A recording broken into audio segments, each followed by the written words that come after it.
perbanyak istighfar, secara khusus masalah istighfar. Karena ada sebuah hadis Nabi SAW yang berbunyi, bisa saja rezeki seorang hamba tertahan, ya, ditahan oleh Allah, belum dikasih, ditahan dulu karena dosa yang dia lakukan. Karena dosa yang dia lakukan. Jadi dosa itu bisa menahan. Bisa saja kita mau coba masuk proyek, gagal, coba istighfar kepada Allah SWT. Jadi memang ada dosa yang mengganjal, intinya begitu. Pernah ada 3 orang datang kepada Hasan Basri rahimahullah, seorang ulama tabi'in yang masyhur. Datang 3 orang ini, dan Hasan Basri ini juga terkenal dengan kesolehannya. Kalau ngomong selalu surga, neraka, rahmat dan taubat dan azab. Itu saja berputar perkataannya Hasan Basri rahimahullah. Jadi orang sering datang ke rumahnya minta nasihat. Ada 3 orang datang satu hari, antri di rumahnya. Yang satu masuk mengatakan, wahai imam, wahai kiai, wahai ustaz, saya sudah lama menikah dengan istri saya ini, tapi belum dapat anak. Sudah 10 tahun nikah nggak dapat anak. Kami sudah ikhtiar ke tabib ini, minum itu, tapi belum juga Allah takdirkan. Apa saran Anda? Maka kata Hasan Basri, perbanyak istighfar. Perbanyak ya, bukan kerjakan istighfar, perbanyak. Terus lisanmu astagfirullah wa atubu ilaih, astagfirullah terus diucapin. Jangan berhenti. Maka kemudian keluar orang tersebut. Masuk orang kedua mengatakan, wahai imam, saya sudah lama kena penyakit di perut saya, sakit terus. Kalau sakit saya sampai nggak bisa tahan, rasanya pengen mati saja kena sakitnya. Sudah coba berobat ke sana sini nggak sembuh-sembuh. Apa saran Anda? Kata Hasan Basri, perbanyak istighfar. Perbanyak istighfar. Amalin, pulang. Datang orang ketiga mengatakan, wahai imam, saya sudah lama bekerja banting tulang.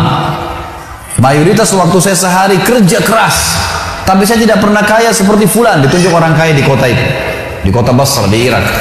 Apa saran Anda? Kata Hasan Basri, perbanyak istighfar. Pulanglah 3 orang ini. Lalu kemudian istri Hasan Basri bertanya, wahai suamiku, ketiga orang ini tadi butuh, satu mungkin dikasih modal, mungkin satu ditunjukkan tabib yang tepat, mungkin obat. Kenapa Anda cuma suruh istighfar saja? Kenapa enggak istighfar diikutin dengan yang lainnya? Dikasih modal, dikasih obat. Kata Hasan Basri, wahai istriku, tidakkah kau dengar kalau mereka sudah ikhtiar dan sekarang tinggal mereka terbuntu, tertutup di sebuah pintu yang mereka tidak tahu bagaimana jalan keluarnya. Maka saya mengingat firman Allah dalam surah Nuh. Surah Nuh ini surah nomor 71 ya. Ayatnya ayat 10 sampai ayat 12. Nabi Nuh alaihissalam berkata kepada kaumnya tentang istighfar. Surah Nuh surah nomor 71 ayat 7 ayat 10 sampai ayat 12. A'udzu billahi minasyaitonir rajim, faqultu astaghfiru rabbakum innahu kana ghaffara yursilis samaa'a 'alaikum midrara wa yumdidkum bi amwalin wa banin wa yaj'al lakum jannatin wa yaj'al lakum anhara. Kata Nabi, kata Allah Subhanahu wa taala, Nuh berkata kepada kaumnya, istighfarlah, minta taubatlah kepada Tuhan kalian, sesungguhnya Dia Maha menerima taubat hamba-hambanya. Manfaatnya Dia akan menurunkan untuk kalian dari langit midrara. Midrar kata para ulama tafsir bisa berarti hujan yang lebat, bisa berarti rezeki yang non-stop, terus dikasih sama Allah bertubi-tubi. Dan dengan istighfar Allah akan memperbanyak harta dan keturunan kalian, dan Allah akan jadikan kebun-kebun kalian lebat, dan Allah akan suburkan juga seluruh sungai-sungai kalian. Jadi di sini manfaat daripada istighfar. Ada kisah yang lain teman-teman sekalian, kisah Imam Ahmad rahimahullah. Imam Ahmad rahimahullah dari 4 mazhab tadi, Abu Hanifah, Malik, Syafi'i dan Ahmad. Ahmad bin Hanbal muridnya Imam Syafi'i. Mazhab yang keempat. Imam Ahmad rahimahullah di akhir hidup beliau ulama besar hadis. Di akhir hidup beliau pernah terlintas di benaknya untuk mendatangi sebuah kota di Irak. Kenapa ke sana nggak tahu. Pokoknya pengen ke sana gitu. Imam Ahmad pergi ke sana. Tiba di kota itu, tapi saya tidak temukan dalam riwayat ini kota apa yang dimaksud. Tiba di kota itu, Imam Ahmad tiba azan maghrib, lihat masjid, ada satu masjid, masuk masjid itu sholat berjamaah. Orang nggak tahu dia, karena zaman dulu orang tidak ada foto, tidak tahu lihat bagaimana wajah siapa orang ini, nggak kenal. Habis sholat maghrib, Imam Ahmad duduk sedikit baca Al-Quran. Azan Isya dia ikut sholat. Selesai Isya, Imam Ahmad pergi ke pojok masjid, mau geletak tidur. Marbot masjidnya datang, dekatin. Wahai syekh. Syekh ini dalam bahasa Arab 3 artinya. Bisa hal dari 3. Bisa orang tua, syekh. Bisa orang alim, bisa orang kaya. Jadi tidak selamanya kalau antum dipanggil di Saudi syekh dianggap orang alim gitu. Bisa saja orang tua gitu kan. Dipanggil, hai Syekh, orang tua maksudnya. Ngapain anda di sini? Kata Imam Ahmad, saya musafir, nggak kenal orang siapapun di kota ini. Besok pagi saya mau pergi, nggak ada tempat nginap, saya mau nginap di sini. Karena zaman dulu nggak ada penginapan-penginapan kayak kita sekarang, banyak hotel segala gitu. Kata marbotnya nggak bisa, masjid nggak boleh tidur. Kata Imam Ahmad, saya didorong-dorong keluar dari masjid. Orang ini nggak tahu kalau ini Imam Ahmad, kalau tahu mungkin diundang ke rumahnya. Tapi ini marbot, masya Allah, istiqomah nih gitu. Keluar dari masjid, ditutup pintu masjid sama dia.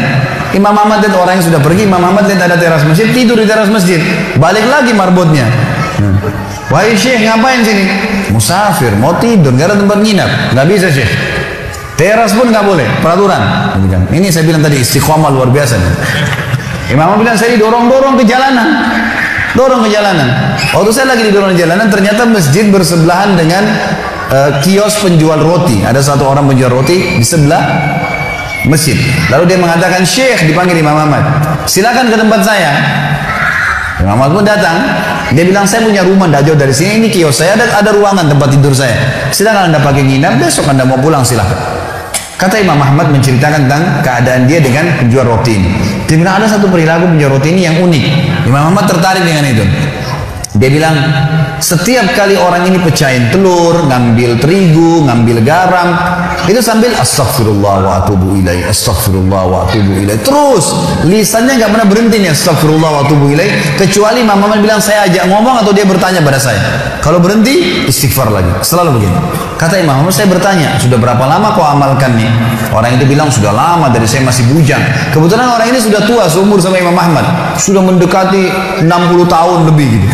Baik, dia bilang, sudah lama dari saya masih bujang. Kata Imam Ahmad, ma thamaratu istighfarik, apa manfaatnya istighfarmu? Apa yang kau dapatkan dengan istighfar yang sebanyak ini? Kata dia, tidak ada apapun yang saya minta kepada Allah kecuali diijabah. Apa saja saya minta Allah kasih, tinggal satu yang belum Allah kasih. Kata Imam Ahmad, apa itu? Dia bilang, saya minta dipertemukan sama Imam Ahmad. Loh ya, kisah nyata. Imam Ahmad mengatakan, Allahu Akbar, istighfarmu lah yang membuat saya datang ke kota ini, tidak tahu kenapa. Istighfarmu yang membuat marbot masjid mendorong-dorong saya keluar masjid. Istighfarmu yang mendatangkan saya ke tempat ini, tempat praktek, ke rumahmu. Karena saya adalah Ahmad bin Hanbal. Saya adalah Ahmad ibn Hanbal.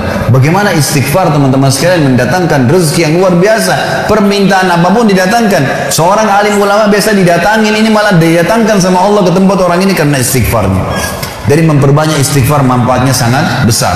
Hadis Bukhari kata Nabi SAW, siapa yang mulazamah selalu istighfar, Allah akan jadikan jalan keluar dari masalahnya dan Allah akan berikan rezeki dari tempat tidak disangka-sangka.